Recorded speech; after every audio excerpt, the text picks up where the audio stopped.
ಆಗಿದೆ. ಹಿಂದೆ ಎಲ್ಲ ವಿಶ್ವ ಮಾರುಕಟ್ಟೆಯಲ್ಲಿ ಡೀಸೆಲ್ಲು ಪೆಟ್ರೋಲು ಎಲ್ಲ ಬೆಲೆಗಳು ಅತ್ಯಂತ ಕಡಿಮೆ ಇದ್ದಾಗಲೂ ಕೂಡ ಇವರು ಟ್ಯಾಕ್ಸ್ ಮೇಲೆ ಟ್ಯಾಕ್ಸ್ ಹೆಚ್ಚು ಮಾಡಿ ಎಲ್ಲರ ಮೇಲೆ ಹೆಚ್ಚು ದರವನ್ನು ನಿಗದಿ ಮಾಡ್ತಾಯಿದ್ರು. ಅಂದರೆ ಕೇಂದ್ರ ಸರ್ಕಾರ ಅವಾಗ ನಾವು ಪ್ರಶ್ನೆ ಮಾಡಿದಾಗ ಇದು ದೇಶದ ಅಭಿವೃದ್ಧಿಗೋಸ್ಕರ ಮಾಡ್ತಾಯಿದ್ದೀವಿ, ಕೇಂದ್ರ ಸರ್ಕಾರ ನಮ್ಮ ಜನರ ಮೇಲೆ ತೆರಿಗೆಯನ್ನು ಹಾಕಿ, ಯಾಕಂದರೆ ಆ ತೆರಿಗೆ ಎಲ್ಲರ ಮೇಲೂ ಕೂಡ ಬೀಳ್ತಾಯಿತ್ತು. ಸೊ ಲಕ್ಷಾಂತರ ಕೋಟಿಯಷ್ಟು ಅವರು ಕೇಂದ್ರ ಸರ್ಕಾರಕ್ಕೆ ಅನುಕೂಲ ಆಯಿತು. ಯಾಕೆ ಈ ಥರ ಮಾಡ್ತಾಯಿದ್ದಾರೆ ಅಂತ ಹೇಳಿದ್ರೆ ದೇಶದ ಅಭಿವೃದ್ಧಿ ಅಂತ ಹೇಳ್ತಾಯಿದ್ರು. ಈಗ ಡೀಸೆಲ್ ಬೆಲೆ ನೀವು ಅಕ್ಕಪಕ್ಕ ರಾಜ್ಯಗಳಿಗೆ ಹೋಲಿಕೆ ಮಾಡಿದ್ರೆ ನಾವು ಇನ್ನೂ ಕೂಡ ಕಮ್ಮಿ ಇದ್ದೀವಿ.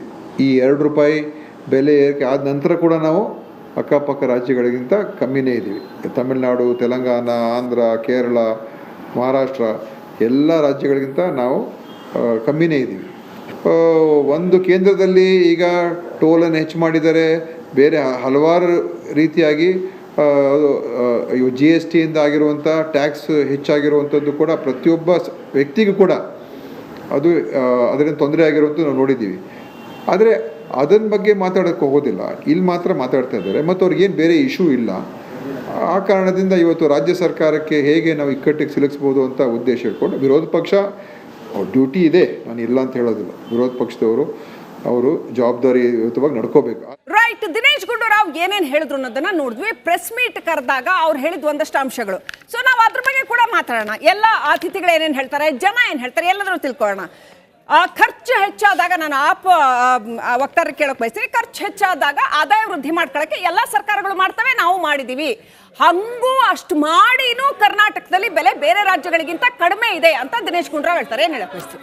ನಾನು ಈಗಾಗಲೇ ಹೇಳಿದೆ ನೋಡಿ, ಇವಾಗ ಬೆಲೆ ಏರಿಕೆ ಅಂತ ಹೇಳಿದ್ರೆ ನಾವು ಯಾವುದೋ ರಾಜ್ಯ ಸರ್ಕಾರ ಏರಿಕೆ ಮಾಡ್ತು ಅಂತ ಒಂದೇ ಪಾಯಿಂಟ್ ಅಲ್ಲಿ ಮಾತಾಡೋದು ತಪ್ಪಾಗ್ತದೆ. ಯಾಕಂತ ಹೇಳಿದ್ರೆ ನಾನು ಆಗ್ಲೇ ಫಸ್ಟ್ ಇದ್ರಲ್ಲೇ ಹೇಳಿದೀನಿ, ನೀವು ಒಕ್ಕೂಟ ಸರ್ಕಾರ ಆಗ್ಲಿ ಅಥವಾ ರಾಜ್ಯ ಸರ್ಕಾರ ಆಗ್ಲಿ ಏನೇ ಒಂದು ನಿರ್ಧಾರಗಳು ತಗೊಂಡ್ರೆ ಅದರಿಂದ ಸಫರ್ ಆಗ್ತಕ್ಕಂಥದ್ದು ಜನಸಾಮಾನ್ಯ.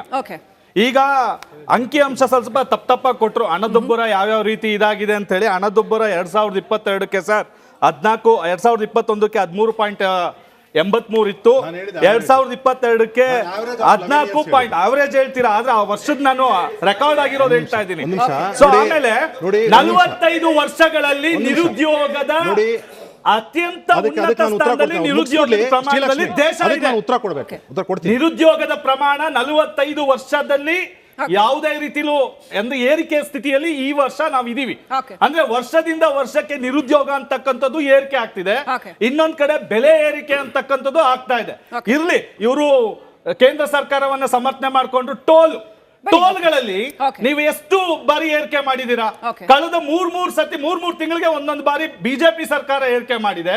ಇವತ್ತು 65,000 ಕೋಟಿ ವರ್ಷಕ್ಕೆ ಸಂಗ್ರಹ ಆಗುತ್ತೆ ಅಂತ ಹೆಮ್ಮೆ ಆಗಿ ಹೇಳ್ತಾ ಇದೆ. ಅಂದ್ರೆ ಅದನ್ನ ಅಭಿವೃದ್ಧಿಗೆ ಬಳಸ್ತೀವಿ ಅಂತ ಹಾಗೆ ಹೇಳ್ತಾ ಇದಾರೆ. ಆದ್ರೆ ಅದರ ಒಡೆತ ಯಾರು ತಿಂತಾ ಇದ್ದಾರೆ? ಸಾಮಾನ್ಯ ವರ್ಗದವ್ರು ತಿಂತಾ ಇದ್ದಾರೆ. CNG ಬೆಲೆನ ಏರಿಕೆ ಮಾಡಿದ್ದಾರೆ. ಔಷಧಿಗಳ ಬೆಲೆ 920 ಔಷಧಿ ಯಾರು ತಗೋತಾರೆ?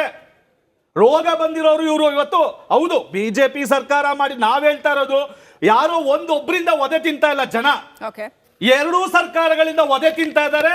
ಎರಡೂ ಜನ ಸಫರ್ ಅಂದ್ರೆ ಎರಡೂ ಜನರ ಒಂದು ಆಡಳಿತದಲ್ಲಿ ತತ್ತರಿಸ್ತಾ ಇದ್ದಾರೆ.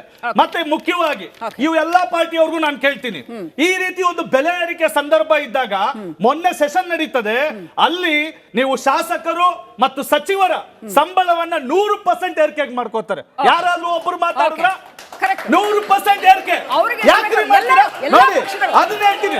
ಈಗ ಯಾರು ಮಾತಾಡ್ಬೇಡಿ, ಯಾರು ಒಂದ್ ನಿಮಿಷ ನೀವು ಮಾತಾಡೋದಲ್ಲ, ನಿಮ್ಗೆ ನೈತಿಕತೆ ಎಲ್ಲ ಕೇಳಿ. 40,000 ಇದ್ದಿದ್ದು ಶಾಸಕರ ಸಂಬಳ 80,000ಕ್ಕೆ ಹೋಗುತ್ತೆ, 2,50,000ಕ್ಕೆ ಹೋಗ್ತದೆ. ವಿಧಾನಸಭಾ ಅಧ್ಯಕ್ಷರದ್ದು ಅದೇ ರೀತಿ ಹೋಗ್ತದೆ. ಮತ್ತೆ ಇವರು ಮುಖ್ಯಮಂತ್ರಿ ಅವ್ರದ್ದು 75,000ದಿಂದ ಮತ್ತೆ 1.50. ನಿಮಗೆ ವಿಜಯೇಂದ್ರ ಅವರು ಬೆಲೆ ಏರಿಕೆ ವಿರುದ್ಧ ಹೋರಾಟ ಮಾಡ್ತೀನಿ ಅಂತೇಳಿ ಬಿಜೆಪಿ ಪಕ್ಷದವರ ಶಾಸಕರುಗಳು ಸಚಿವರುಗಳು ನಿವೃತ್ತರು ಏನ್ ತಗೋತಾ ಇದ್ದಾರೆ? ಬಗ್ಗೆ ಪ್ರಶ್ನೆಗಳು ಬರ್ತಾ ಇದೆ ನಿಮ್ಗೆ. ಹೇಳ್ತೀವಿ, ಶೀಷ್ಮಾ ಅಂದ್ರೆ ಹೇಳ್ತೀವಿ, ಎಲ್ಲಾನು ಹೇಳ್ತೀವಿ. ನಾವೇ ಪಲಾಯನವಾದಿಗಳಲ್ಲ. ಕೇವಲ ತಾಳ್ಮೆ ನಿಮ್ಮಲ್ಲಿರ್ಬೇಕು. ಕೇವಲ ತಾಳ್ಮೆ ನಿಮ್ಮಲ್ಲಿದ್ರೆ ನಾನು ಉತ್ತರ ಕೊಡೋ ಸಾಮರ್ಥ್ಯ ನನ್ನಲ್ಲಿದೆ.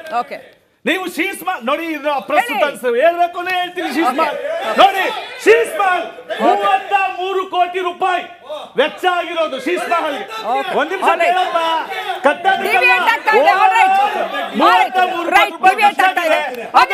ಫಾಲ್ಸ್ ಪ್ರೊಪಗಂಡ ಮಾಡಿ 150 ಕೋಟಿ ಅಂತ ಹೇಳಿ ಬಿಜೆಪಿನವರು ಚುನಾವಣಾ ಗಿಮಿಕ್ಗೆ ಬಳಸ್ಕೊಂಡಿದ್ದಾರೆ. ಬಸವರಾಜ್ ಇಟ್ನಾಳ್ ಅವ್ರಿಗೆ ಕೇಳಬೇಕು. ಒಂದು ಡಾಟಾ ಇದೆ ಸರ್, ಇದು ಸರ್ಕಾರವೇ ಕೊಟ್ಟಿರ್ತಕ್ಕಂಥದ್ದು ಇರಲಿ, ಆರ್ಥಿಕ ಸಮೀಕ್ಷೆ ಸರ್ಕಾರನೇ ಕೊಡುವಂಥದ್ದು. ಆದ್ರೆ ಅವ್ರು ಏನ್ ಹೇಳ್ತಾ ಇದ್ದಾರೆ ಅಂದ್ರೆ, ಈ ಸಾಲ 24-25 ಆರ್ಥಿಕ ಸಮೀಕ್ಷೆನಲ್ಲಿ ಏನು ಸಮಸ್ಯೆ ಎಲ್ಲೂ ಆಗಿದೆ ಅಂತ ಹೇಳ್ತಾ ಇಲ್ಲ, ವಿತ್ತೀಯ ಬ್ಯಾಲೆನ್ಸ್ ನ ನಾವು ಬಹಳ ಚೆನ್ನಾಗಿ ಮ್ಯಾನೇಜ್ ಮಾಡ್ತಾ ಇದೀವಿ ಅಂತ ಹೇಳ್ತಾ ಇದ್ದಾರೆ. ಅದ್ರ ಜೊತೆಗೆ ಕಳೆದ ಸಾರಿ ರಾಜ್ಯದ ಆದಾಯದ ಕೊಡುಗೆ, ರಾಷ್ಟ್ರೀಯ ಆದಾಯಕ್ಕೆ ರಾಜ್ಯದ ಆದಾಯದ ಕೊಡುಗೆ 8.6% ನೆಕ್ಸ್ಟ್ ಇಯರ್ 8.9 ಏರಿಕೆ ಆಗುತ್ತೆ ಅಂತ ಹೇಳ್ತಾರೆ. ಆಮೇಲೆ ಜೊತೆಗೆ ರಾಷ್ಟ್ರೀಯ ಆದಾಯದ ಜೊತೆ ಇನ್ನೂ ಸಾಕಷ್ಟು ವಿಚಾರಗಳಲ್ಲಿ ಅಂದ್ರೆ ತೆರಿಗೆ ಸಂಗ್ರಹ ಹೆಚ್ಚಳ ಆಗುತ್ತೆ ಅಂತ ಹೇಳ್ತಾರೆ. ನಮ್ಮ ಹತ್ರ ಎಲ್ಲವೂ ಇದೆ, ಮ್ಯಾನೇಜ್ ಮಾಡಕ್ಕೆ ಎಷ್ಟು ಬೇಕು ಅಷ್ಟು ದುಡ್ಡಿದೆ ಅಂತ ಆರ್ಥಿಕ ಸಮೀಕ್ಷೆಯಲ್ಲಿ ಬಜೆಟ್ಗೂ ಮುಂಚೆ ಹೇಳ್ಕೊಂಡಿದ್ದಾರೆ. How far is it true? ಸರ್ಕಾರ ಅಂದ್ರೆ ಭಾರತದ ಸಂದರ್ಭದಲ್ಲಿ ಅದು ಕೇಂದ್ರ ಸರ್ಕಾರ ಆಗಲಿ ರಾಜ್ಯ ಸರ್ಕಾರ ಆಗಲಿ ಟ್ಯಾಕ್ಸ್ ಕಲೆಕ್ಟರ್ ಅಲ್ಲ, ಸರ್ಕಾರ ಸರ್ವಿಸ್ ಪ್ರೊವೈಡರ್. ಸರ್ಕಾರ ಜನ ಕಲ್ಯಾಣಕ್ಕೋಸ್ಕರ ಜನರಿಗೆ ಸೇವೆಯನ್ನು ಮಾಡುವಂತ ಒಂದು ಸಂಸ್ಥೆ. ಆ ಸೇವೆ ಮಾಡೋದಕ್ಕೆ ಎಷ್ಟು ಹಣವನ್ನ ಜನರಿಂದ ತೆರಿಗೆ ಮೂಲಕ ತೆಗಿಬೇಕು ಅಷ್ಟು ತೆಗಿಬೇಕು.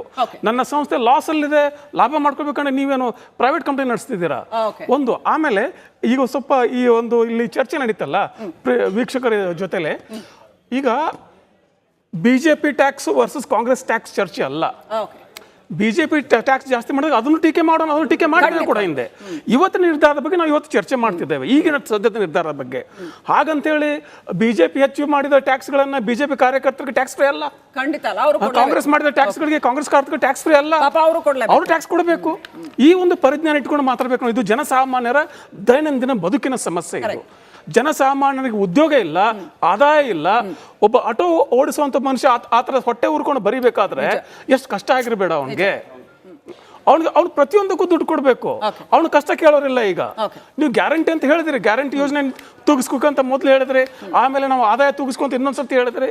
ಇವೆಲ್ಲ ಕೊನೆಗೆ ಎಲ್ಲಿಗೆ ಬರ್ತದೆ ಅಂದ್ರೆ, ಇಂದಲ್ಲ ನಾಳೆ ದಿನ ಇಲ್ಲಿ ನಮ್ಮ ಕರ್ನಾಟಕದ ಮಹಿಳೆಯರು, ಯುವಕರು, ಬಡ ಜನರು ನಮ್ಗೆ ಯಾವ ಭಾಗ್ಯಗಳು ಬೇಡ ಸ್ವಾಮಿ, ಬೆಲೆ ಮಾತ್ರ ಕಡಿಮೆ ಮಾಡಿ ಅಂತ ಹೇಳ್ತಾರೆ.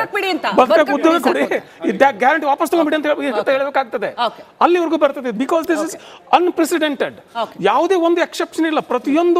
ಪ್ರತಿಯೊಂದು ವಸ್ತುವಿನ ಬೆಲೆ ದುಬಾರಿ ಆಗ್ತಾ ಇದೆ.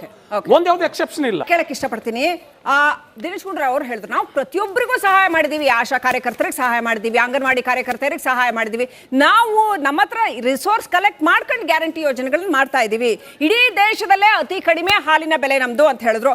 ನಮ್ಮ ರೈತರಿಗೆ ನಾವು ಅನುಕೂಲ ಮಾಡ್ಕೊಡೋ ಕೆಲಸನ ಬಿಜೆಪಿ JDS ಒಪ್ತಾ ಇಲ್ಲ ಅಂತ ಹೇಳಿದ್ರು. ಏನ್ ಹೇಳಕ್ ಬಯಸ್ತೀವಿ? ರೈತರ ವಿಷಯ ಬಂದಾಗ ಖಂಡಿತವಾಗಿಯೂ ಇವಾಗಲೇ ಬೀಜಗಳು ಇವಾಗ ಬಿತ್ತನೆ ಪರಿಸ್ಥಿತಿ ಬಂತು. ಇವಾಗ 60% ಜಾಸ್ತಿ ಆಗಿದೆ ರೈತರ ಬಿತ್ತನೆ ಬೀಜ. ಇವತ್ತಿನ ದಿವಸ ನಮ್ಮ ರಾಜ್ಯದಲ್ಲಿ ಇವತ್ತಿನ ದಿವಸಕ್ಕೆ ಈಗ ಆಸ್ ಆನ್ ಡೇಟ್ಗೆ 60% ಜಾಸ್ತಿ ಆಗಿದೆ. ಒಂದು ಆಯ್ತಲ್ವಾ? ಈಗ ನನಗೆ ನನ್ನ ಮಿತ್ರರು ಹೇಳ್ತಿದ್ರು, ಮತ್ತು ಶ್ರೀಯುತ ಬಸವರಾಜ್ ಇತ್ನಾಳ್ ಅವರು ಹೇಳ್ತಿದ್ದಾರೆ, ಏನು ನಿರುದ್ಯೋಗದ ಬಗ್ಗೆ ನಾವೆಲ್ಲರೂ ಮಾತನಾಡ್ತಿದ್ದೀವಿ. ಹೌದು, ನಮ್ಮ ಮುಂದಿನ ತಲೆಮಾರು ಯಾರು, ಅವ್ರಿಗೆ ನಾವು ಭವಿಷ್ಯವನ್ನು ಬಿಟ್ಟು ಹೋಗಬೇಕು. ಅವ್ರಿಗೆ ಉದ್ಯೋಗವನ್ನು ಖಾತ್ರಿ ಮಾಡ್ತಕ್ಕಂಥದ್ದು ಹೇಗೆ, ಅವರ ಭವಿಷ್ಯವನ್ನು ಉಜ್ವಲ ಮಾಡ್ತಕ್ಕಂಥದ್ದು ಹೇಗೆ? ಒಂದೇ ಒಂದು ಉದಾಹರಣೆ ಕೊಡ್ತೀನಿ. ಯುವ ನಿಧಿ ಅಡಿಯಲ್ಲಿ ಇವತ್ತಿನ ದಿವಸ ನಮ್ಮಲ್ಲಿ ರಿಜಿಸ್ಟರ್ ಆಗಿರ್ತಕ್ಕಂಥದ್ದು 2,68,000 ನಮ್ಮಲ್ಲಿ ರಿಜಿಸ್ಟರ್ ಆಗಿರ್ತಕ್ಕಂಥದ್ದು. ಆದರೆ ನಮ್ಮಲ್ಲಿರ್ತಕ್ಕಂತಹ ಮಾಹಿತಿ ಪ್ರಕಾರ ಎಕನಾಮಿಕ್ ಸರ್ವೆನೆಲ್ಲ ಇದೆ ನೋಡಿ, ಅಲ್ಲಿ 137ನೇ ಪೇಜಲ್ಲಿ ಇದೆ ಅಂತ ಕಾಣುತ್ತೆ ನನಗೆ. ನಾನು ಅವತ್ತು ನೋಡಿದ್ದೀನಿ. ಇವತ್ತು ನಮ್ಮ ರಾಜ್ಯದಲ್ಲಿ 2,76,530 ಚಿಲ್ಲರೆ ಪೋಸ್ಟ್ಗಳು ಖಾಲಿ ಇವೆ. ನಾನು ಯಾವುದಕ್ಕೆ ಆದ್ಯತೆ ಕೊಡಬೇಕು? ಇವತ್ತು ನನ್ನ ಮಕ್ಕಳಿಗೆ ಉದ್ಯೋಗ ಕೊಡೋದ್ರ ಬಗ್ಗೆ ಆದ್ಯತೆ ಕೊಡಬೇಕಾ? ನಿಮಗೆ 3,000 ರೂಪಾಯಿ ಕೊಟ್ಬಿಟ್ಟು ಭಿಕ್ಷುಕರನ್ನಾಗಿ ಮಾಡೋದಕ್ಕೆ ಆದ್ಯತೆ ಕೊಡಬೇಕಾ? ಯಾವುದಕ್ಕೆ ಆದ್ಯತೆ ಕೊಡಬೇಕಾಯ್ತು? ರಾಜ್ಯ ಸರ್ಕಾರಕ್ಕೆ ಜವಾಬ್ದಾರಿ ಇದ್ದಿದ್ರೆ, ಜವಾಬ್ದಾರಿ ನಡೆಯನ್ನು ಮಾಡೋಗಿದ್ದಿದ್ರೆ,